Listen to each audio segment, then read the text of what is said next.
बच्चों, हम पढ़ रहे हैं कक्षा 10 का विज्ञान विषय का अध्याय 16 प्राकृतिक संसाधनों का संपोषित प्रबंधन। तो इस पार्ट को हमने पिछले वीडियो में कंप्लीट कर लिया था और हमने ये अच्छे से समझ लिया था कि इन प्राकृतिक संसाधनों का संपोषण करना क्यों आवश्यक है।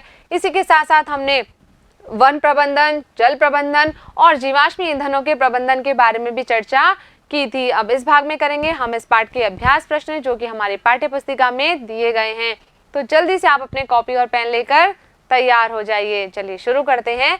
तो पहला प्रश्न हमें यहाँ पर दिया गया है कि अपने घर को पर्यावरण मित्र बनाने के लिए आप उसमें कौन कौन से परिवर्तन सुझा सकते हैं। तो देखिए, ये जो प्रश्न है ये हमें अपनी सोच के आधार पर लिखना है इसका उत्तर। फिर भी कुछ ऐसे सुझाव हैं जो हम सभी अपने घरों में अपना सकते हैं। तो कौन कौन से सुझाव हो सकते हैं ऐसे, जैसे कि जब उपयोग में न हो तो हमें बिजली के उपकरणों को बंद कर देना चाहिए। अनावश्यक रूप से हमें बिजली के उपकरणों को चालू नहीं रखना चाहिए। जब भी हम अपने रूम से बाहर जा रहे हैं तो हमें चेक कर लेना चाहिए कि पंखे, लाइट आदि सभी के स्विच बंद हैं। नेक्स्ट हो सकता है कि खाद्य सामग्री को बर्बाद नहीं करना चाहिए। हमें भोजन को बिल्कुल भी व्यर्थ नहीं करना है। इसके अलावा उपयोग में न होने पर नल को बंद कर देना चाहिए। जब भी उपयोग में नहीं आ रहा है तो नल हमें बंद कर देना चाहिए। आपने देखा होगा कि बहुत सारे घरों में जब लोग ब्रश करते हैं तो नल को चालू रखते हैं या फिर शेविंग करते समय नल को चालू रखते हैं। तो हमें जल को व्यर्थ नहीं बहाना है। जब भी हमें आवश्यकता नहीं हो तो नल को हमें बंद कर देना चाहिए। इसके अलावा प्लास्टिक, कागज या कांच को पुनर्नवीनीकरण या पुनः उपयोग भी किया जाना चाहिए। ऐसी बहुत सारी वस्तुएं हैं जिन्हें हम पुनः उपयोग में ले सकते हैं या फिर उनका पुनः चक्रण करके उपयोग में ले सकते हैं। तो हमें इनके पुनर्चक्रण और पुनः उपयोग पर भी ध्यान देना चाहिए। इसी के साथ साथ हमें कचरे को सुरक्षित तरीके से निपटान करना चाहिए और सार्वजनिक स्थानों पर नहीं फैलाना चाहिए। तो ऐसे कुछ उपाय हैं जिसके द्वारा हम अपने घर को पर्यावरण मित्र बना सकते हैं। आगे बढ़ते हैं, नेक्स्ट क्वेश्चन लेते हैं। आगे पूछा है, क्या आप अपने विद्यालय में कुछ परिवर्तन सुझा सकते हैं जिससे इन्हें पर्यानुकूलित बनाया जा सके। तो देखिए, स्कूल में भी ऐसे बहुत सारे उपाय हैं जिसके द्वारा हम अपने स्कूल को पर्यावरण के अनुकूल बना सकते हैं। तो क्या क्या उपाय हो सकते हैं कि आवश्यकता न होने पर लाइट और पंखे बंद करके बिजली की बचत की जा सकती है। तो देखिए, आपने भी अपने स्कूलों में देखा होगा कि कई बार जब लंच का समय होता है तो बच्चे सब बाहर निकल जाते हैं क्लासरूम से, लेकिन फिर भी लाइट और पंखे वहां पर चालू रह जाते हैं। तो आगे से हमें ध्यान रखना है कि जब भी हम कक्षा कक्ष से बाहर जाएं और कक्षा कक्ष खाली हो तो हमें हमेशा लाइट और पंखे का स्विच बंद करके ही जाना है। नेक्स्ट है, कक्षा कक्षों की छतों पर जल संग्रहण की व्यवस्था करके। तो देखिए, आपने देखा भी होगा बहुत सारे विद्यालयों में ऐसी व्यवस्था होती है। वहां पर क्या किया जाता है, जो कक्षा कक्ष की छतें हैं उनकी सफाई कर दी जाती है बारिश के मौसम में, और जब वर्षा का जल उन छतों पर आता है तो पाइप के माध्यम से उसे किसी भूमिगत टैंक में इकट्ठा कर लिया जाता है। तो इस तरह से वर्षा के जल का संग्रहण किया जाता है। इसके अलावा हम विद्यालय परिसर में वृक्षारोपण करके भी हमारे विद्यालय को पर्यावरण के अनुकूलित बना सकते हैं। तो ऐसे कई उपाय हैं जिनको अपनाकर हम भी अपने विद्यालय को भी पर्यावरण मित्र बना सकते हैं। आगे बढ़ते हैं, नेक्स्ट क्वेश्चन देखते हैं।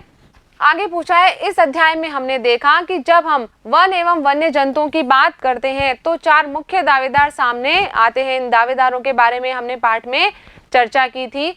अब पूछा है, इनमें से किसे वन उत्पाद प्रबंधन हेतु निर्णय लेने के अधिकार दिए जा सकते हैं। आप ऐसा क्यों सोचते हैं। तो देखिए, हमारे हिसाब से स्थानीय निवासियों के पास वनों के प्रबंधन का निर्णय लेने का अधिकार होना चाहिए। क्यों होना चाहिए, क्योंकि स्थानीय निवासी वन उत्पादों का उपयोग अपनी दैनिक आवश्यकताओं की पूर्ति के लिए करते हैं। साथ ही साथ उनके क्रियाकलाप ऐसे भी होते हैं कि इनका पुनः संपोषण भी हो सके।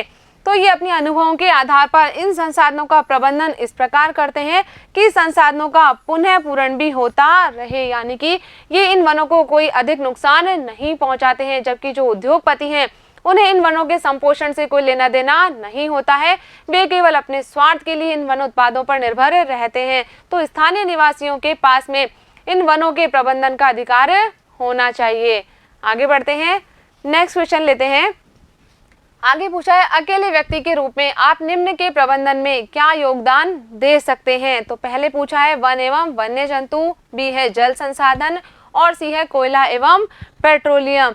तो हम अकेले व्यक्ति के रूप में किस तरह से इसमें योगदान दे सकते हैं। तो देखिए, जब बात आती है वन एवं वन्य जंतुओं की, तो हम क्या कर सकते हैं कि हम वृक्षों की कटाई का विरोध कर सकते हैं और हम अधिक से अधिक वृक्षारोपण कर सकते हैं। तो इस तरह से हम वन और वन्य जंतुओं के संरक्षण में अपना योगदान दे सकते हैं। इसके अलावा नेक्स्ट है जल संसाधन। तो हमें क्या करना है, जल की बर्बादी को रोकना है। इसके अलावा वर्षा के जल का संग्रहण भी करना है। तो इस तरह से हम इन जल संसाधनों का प्रबंध कर सकते हैं। नेक्स्ट पूछा है हमें कोयला एवं पेट्रोलियम। तो देखिए इनको बचत करने के लिए हम क्या कर सकते हैं, सार्वजनिक वाहनों का उपयोग कर सकते हैं और ऊर्जा के वैकल्पिक स्रोतों जैसे सौर ऊर्जा का उपयोग करके। तो इन उपायों को अपनाकर हम कोयला और पेट्रोलियम की खपत को कम कर सकते हैं। आगे बढ़ते हैं। नेक्स्ट क्वेश्चन पूछा है अकेले व्यक्ति के रूप में आप विभिन्न प्राकृतिक उत्पादों की खपत कम करने के लिए क्या कर सकते हैं। तो देखिए ऐसे बहुत सारे उपाय हैं जिन्हें हम अपना सकते हैं। तो हमें कागज का कम उपयोग अथवा पुनः चक्रण करना चाहिए। कागज का हम कम उपयोग करें। वैसे भी आजकल डिजिटाइजेशन का जमाना है, सब कुछ डिजिटल हो गया है, तो कागज का हम कम उपयोग करें। इसी के साथ साथ हम पुनः चक्रण या पुनः उपयोग भी कागज का करें, जैसे कि जो खाली लिफाफे हैं उनको हम पुनः उपयोग कर सकते हैं, या फिर जो अखबार की रद्दी है पुरानी उसे हम पुनः चक्रण के लिए कबाड़ी वाले को दे सकते हैं। इसके अलावा हमें पानी की बर्बादी नहीं करनी चाहिए, वर्षा के जल का संग्रहण करना चाहिए और पेट्रोलियम के अत्यधिक उपयोग से बचना चाहिए। तो इसके लिए हमें सार्वजनिक वाहनों का उपयोग करना चाहिए बजाय कि अपने निजी वाहन के। तो ऐसे कुछ छोटे छोटे उपाय हैं जिनके द्वारा हम जो है इन प्राकृतिक उत्पादों की खपत को कम कर सकते हैं। आगे बढ़ते हैं। नेक्स्ट क्वेश्चन लेते हैं।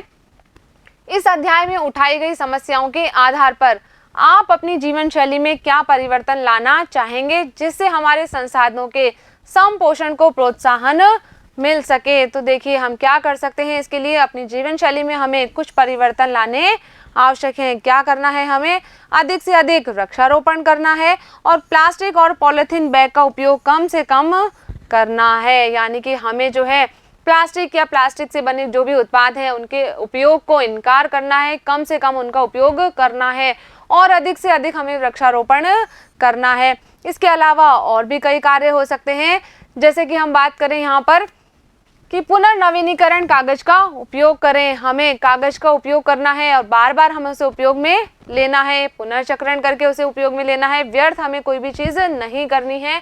इसके अलावा जैव निम्नीकरणीय और अजैव निम्नीकरणीय कचरे को अलग अलग डिब्बे में फेंके ताकि जो अपघटन योग्य कचरा है उसे अपघटन किया जा सके और जो पुनर्चक्रण योग्य कचरा है उसका पुनर्चक्रण किया जा सके। इसके अलावा हम क्या करेंगे, वर्षा के जल का संग्रहण करेंगे, कम दूरी के लिए वाहनों के उपयोग से बचेंगे, लंबी दूरी तय करने के लिए सार्वजनिक वाहनों का उपयोग करेंगे। यदि हमें कम दूरी तय करनी है तो हम पैदल या साइकिल से ही तय कर लेंगे और यदि हमें लंबी दूरी तय करनी है तो हम उसके लिए निजी वाहन के बजाय सार्वजनिक वाहनों का प्रयोग करेंगे। तो इन उपायों को अपनाकर हम भी पर्यावरण संरक्षण में अपना योगदान दे सकते हैं। तो बच्चों यहाँ पर हमारे अभ्यास प्रश्न कंप्लीट हो गए हैं। इसी के साथ साथ हमारा पाठ भी यहाँ पर कंप्लीट हो गया है। मुझे उम्मीद है कि आपने इस पाठ को बहुत अच्छे से समझा होगा और अपनी कॉपी में नोट भी कर लिया होगा।